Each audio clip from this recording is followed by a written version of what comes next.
ಸುದೀರ್ಘ ಸುದ್ದಿಗಾಗಿ ನಮ್ಮ ಅಥಣಿ ನ್ಯೂಸ್ ವಾಹಿನಿಯನ್ನ ಲೈಕ್ ಮಾಡಿ, ಸಬ್ಸ್ಕ್ರೈಬ್ ಮಾಡಿ. ನಿಮ್ಮ ಹೆಜ್ಜೆಯಾಗಿ ನಾವಿದ್ದೇವೆ. ಅಥಣಿ ಪಟ್ಟಣದಲ್ಲಿ ನಾಯಿಗಳ ದರ್ಬಾರ್ ನಡೆದಿದೆ. ಅಥಣಿ ಪಟ್ಟಣದಲ್ಲಿ ದಿನನಿತ್ಯ ತಾಲೂಕಾಗಿರಬಹುದು, ಜಿಲ್ಲೆ ಆಗಿರಬಹುದು, ರಾಜ್ಯ ಇರಬಹುದು, ದಿನನಿತ್ಯ ಅಥಣಿ ತಾಲೂಕಿಗೆ ಲಕ್ಷಾಂತರ ಮಂದಿ ಜನರು ಬರುವುದು ಸಹಜ. ಹಾಗೂ ಇದೇ ಅಥಣಿ ತಾಲೂಕಿನಿಂದ ವಿಜಯಪುರಕ್ಕೆ ಹೋಗುವುದು ಕೂಡ ಅಷ್ಟೇ ಸಹಜವಾದಂಥ ವಿಚಾರ.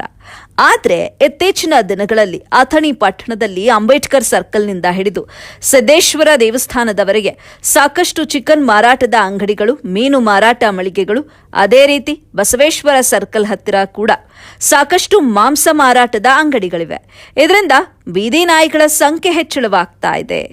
ದಿನ ಬೆಳಗ್ಗೆ ಆದರೆ ಸಾಕು, ಯಾರಾದರೂ ದ್ವಿಚಕ್ರ ವಾಹನಗಳಲ್ಲಿ ಸಂಚಾರ ಮಾಡ್ತಾ ಇದ್ರೆ ನಾಯಿಗಳು ಅಡ್ಡಾದಿಡ್ಡಿ ಬಂದ ಕಾರಣದಿಂದಾಗಿ ವಾಹನ ಸವಾರರು ಕೆಳಗೆ ಬಿದ್ದು ಪೆಟ್ಟು ಮಾಡಿಕೊಂಡಂತಹ ಸಾಕಷ್ಟು ಉದಾಹರಣೆಗಳು ಇಲ್ಲಿ ನಡೆದಿವೆ. ಜತೆಗೆ ಸಾವು ನೋವುಗಳು ಕೂಡ ಸಂಭವಿಸಿವೆ.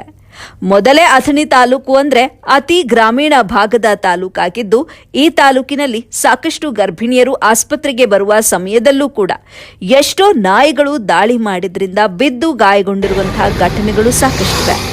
ಇವೆಲ್ಲವನ್ನು ನೋಡಿಕೊಂಡು ಕೂಡ ಪುರಸಭೆ ಅಧಿಕಾರಿಗಳು ನಮಗೇನೂ ಗೊತ್ತೇ ಇಲ್ಲ, ನಾವು ಇದನ್ನ ನೋಡೇ ಇಲ್ಲ ಎಂಬಂತೆ ಜಾಣ ಕುರುಡುತನವನ್ನ ಪ್ರದರ್ಶನ ಮಾಡುತ್ತಾ ಬೇಜವಾಬ್ದಾರಿತನದಿಂದ ವರ್ತಿಸುತ್ತಿದ್ದಾರೆ. ಅಧಿಕಾರಿಗಳಿಗೇನಾದ್ರೂ ನಾಚಿಕೆ, ಮಾನ, ಮರ್ಯಾದೆ ಇದೆಯಾ? ಇದ್ದಿದ್ದೇ ಆದಲ್ಲಿ ದಿನ ಬೆಳಗ್ಗೆ ಆದರೆ ಸಾಕು, ನಮ್ಮ ಮಾಧ್ಯಮ ಗೆಳೆಯರು ಬೀದಿ ನಾಯಿಗಳ ಕಾಟ ಕುರಿತಂತೆ ದಿನನಿತ್ಯ ವರದಿಗಳನ್ನ ಮಾಡುತ್ತಿದ್ದಾರೆ. ಹಾಗೂ ನಮ್ಮ ರಾಜಧಾನಿ ಬೆಂಗಳೂರಿನಲ್ಲೂ ಕೂಡ ಎಷ್ಟೆಷ್ಟೋ ಕಡೆ ಬೀದಿ ನಾಯಿಗಳ ದಾಳಿಯಿಂದ ಪ್ರತಿನಿತ್ಯ ಚಿಕ್ಕ ಚಿಕ್ಕ ಮಕ್ಕಳಿಗೂ ಗಂಭೀರ ಗಾಯಗಳಾಗಿರುವಂತಹ ಘಟನೆಗಳು ಸಾಕಷ್ಟು ನಡೆದಿವೆ. ಈ ಕುರಿತಂತೆ ಮಾಧ್ಯಮದಲ್ಲೂ ಕೂಡ ಸಾಕಷ್ಟು ಬಾರಿ ಸುದ್ದಿಗಳು ಪ್ರಸಾರವಾಗಿವೆ. ಇದನ್ನ ನೋಡಿಕೊಂಡಾದ್ರೂ ಕೂಡ ಅಥಣಿ ಪಟ್ಟಣದ ಪುರಸಭೆ ಅಧಿಕಾರಿಗಳು ಎಚ್ಚೆತ್ತುಕೊಂಡು ಬುದ್ಧಿ ಕಲಿಬೇಕಿತ್ತು. ಆದರೆ ಇವರು ಸರ್ಕಾರದ ಅನುದಾನದ ಹಣವನ್ನ ಹೇಗೆ ಕಬಳಿಸಿ ನುಂಗಿ ನೀರು ಕುಡಿಯಬೇಕು ಅನ್ನೋ ಯೋಚನೆಯಲ್ಲೇ ಇದ್ದಾರೆ. ಈ ರೀತಿಯ ಚಿಂತೆ ಇರುವ ವ್ಯಕ್ತಿಗಳಿಗೆ ಯಾರು ಬಿದ್ರೇನು, ಯಾರು ಸತ್ರೇನು, ಇವರಿಗೇನಾಗಬೇಕು, ನಮಗೆ ಪ್ರತಿ ತಿಂಗಳು ಗಿಂಬಳ ಬಂದ್ರೆ ಸಾಕು ಎನ್ನುವ ಮನಸ್ಥಿತಿಯ ಜನ ಇವರು.